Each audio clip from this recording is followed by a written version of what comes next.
Don't ignore these signs, true stories people regret not listening to. When Anom met Tamuno, her heart told her it was love. But her spirit whispered wait. Tamuno was the kind of man who smiled too easily and made promises too quickly. He brought her flowers wrapped in banana leaves, sang songs under the mango tree, and said all the right things. "I'll marry you by next Christmas," he promised, brushing her hair back with the gentlest fingers. Everyone was happy. Her parents danced. The village celebrated. But something always felt off. It started with the small lies, like saying he was at work when he was drinking with friends. Saying his phone died when she called 10 times. Saying he didn't raise his voice when the neighbors heard the shouting. She tried to talk to her mother.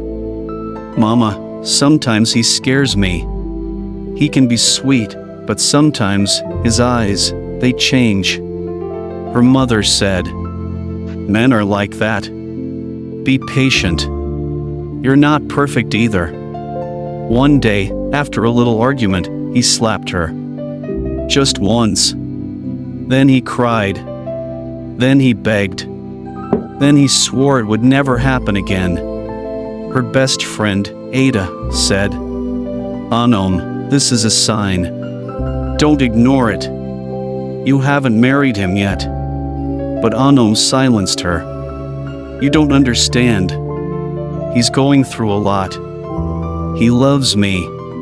So, she stayed. The next slap came during an argument over salt. The third for being late to a family dinner.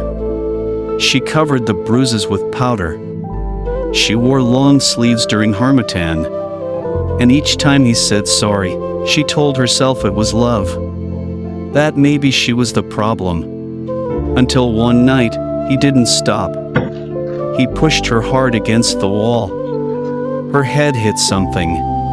Darkness took over. She woke up in the hospital, surrounded by people who loved her and couldn't understand why she had ignored every warning sign. That night, while staring at the white ceiling, she whispered, "I saw the signs. I just didn't listen." Then there's Jude, the young man who always dreamt of being rich fast. He met a man in the city who promised him quick money through investments. The man looked legit. He dressed well, quoted scriptures, and talked about success. Jude's gut twisted the first time he handed him 100,000 Nigerian nairas. Something in him said, "Walk away." But greed whispered louder, "This is your chance." He gave the man his savings, then a loan, then money meant for his sick mother's treatment.